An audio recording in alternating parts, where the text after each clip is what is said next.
Mr. Secretary, welcome back. I want to focus on the Western Hemisphere. The administration's budget request is for $2.7 billion in funding for the hemisphere, and that's a $430 million or 21% increase from the FY22 actual levels. Just a couple of highlights. The largest country or regional level recipients are Central America, $979 million, Haiti, $292 million, and about $275 million is intended for hemispheric efforts to manage migration.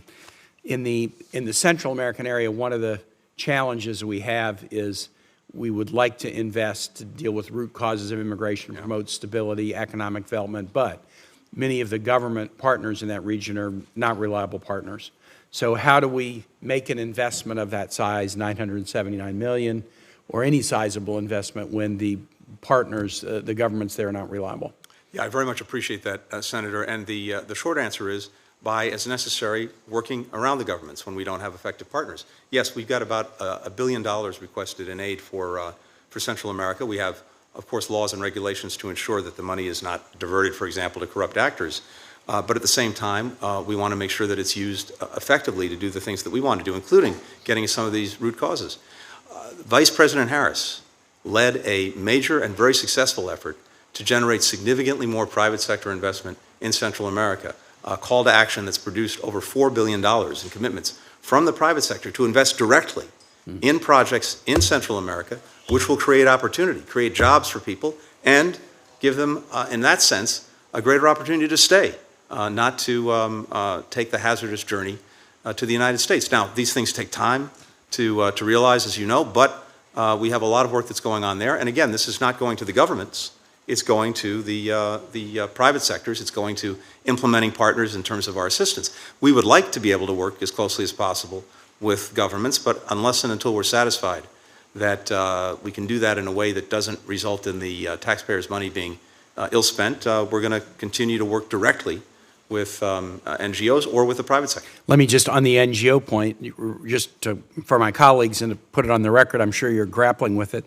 Several countries in Central America have either adopted or are considering adopting very stringent laws against foreign NGOs.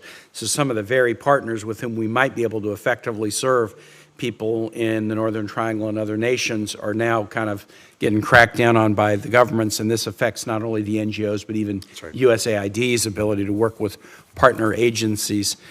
Talk about the impacts of these laws and how you and USAID are attempting to deal with that challenge. No, you're exactly right, and we've seen that some of these laws are ripped from the playbooks from Russia, China, and other places.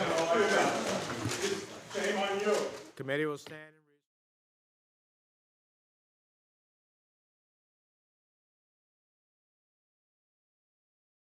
Order. Please. Thank you. No, you're exactly right. As I said, as you said, we've seen different countries, including in our own hemisphere, put forward some of these laws that, in very onerous ways, restrict and in a practical manner actually end up crippling some of the NGOs and their ability to operate. So in some nations like Nicaragua, we're not just cracking down on NGOs, but kicking them out of the country. Yes, right? So, in effect, putting them out of business entirely. Yeah. That's exactly right. This is also very much part of our own engagement, part of our own diplomacy, and part of the conversation that we have with other countries in the hemisphere who may have better relations with some of these countries than we do, to press them to use the influence that they have to make sure that that space remains open and doesn't get shut down.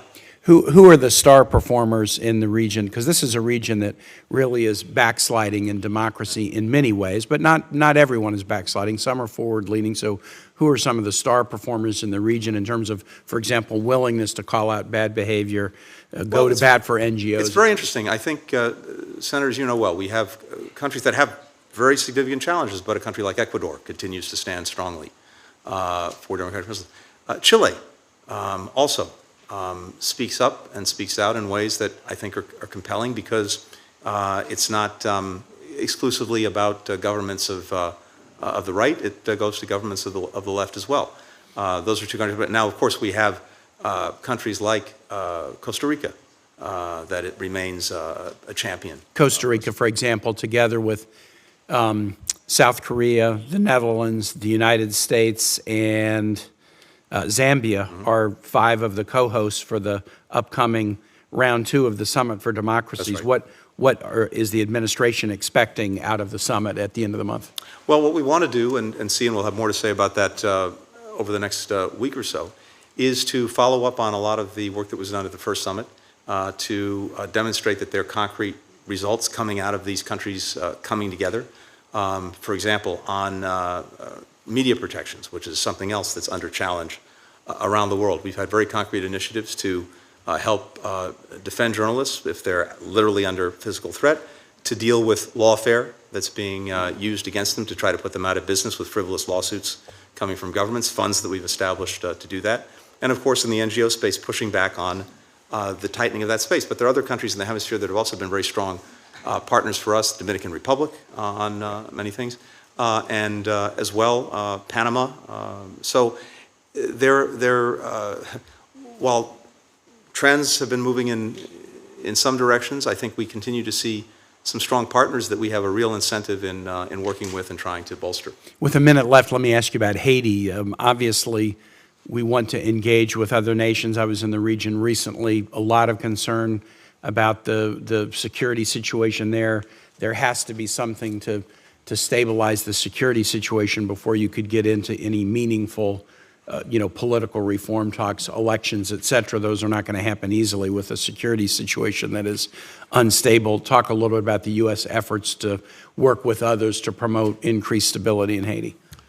So we have gangs running amok in Haiti and dominating important parts of the capital, Port-au-Prince, as well as other major cities, including ports, transportation networks, terrorizing people in their daily lives, but also, in many cases, aided and abetted by political figures and other leaders who use them for their own purposes. We've been trying to break that nexus, including by sanctioning leaders who we believe are supporting these gangs, to try to break that up. At the same time, we've been working hard to try to bolster the Haitian National Police, along with a number of other countries, so that they can provide the basic security that the state is supposed to be in the business of providing.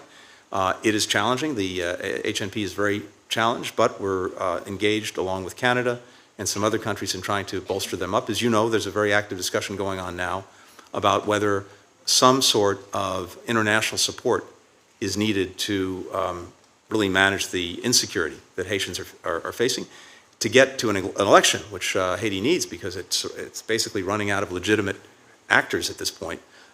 It, under present circumstances, would be very, very difficult, if not impossible, to hold. So it's something we're very actively working on. The Security Council is also focused on this and seized with this.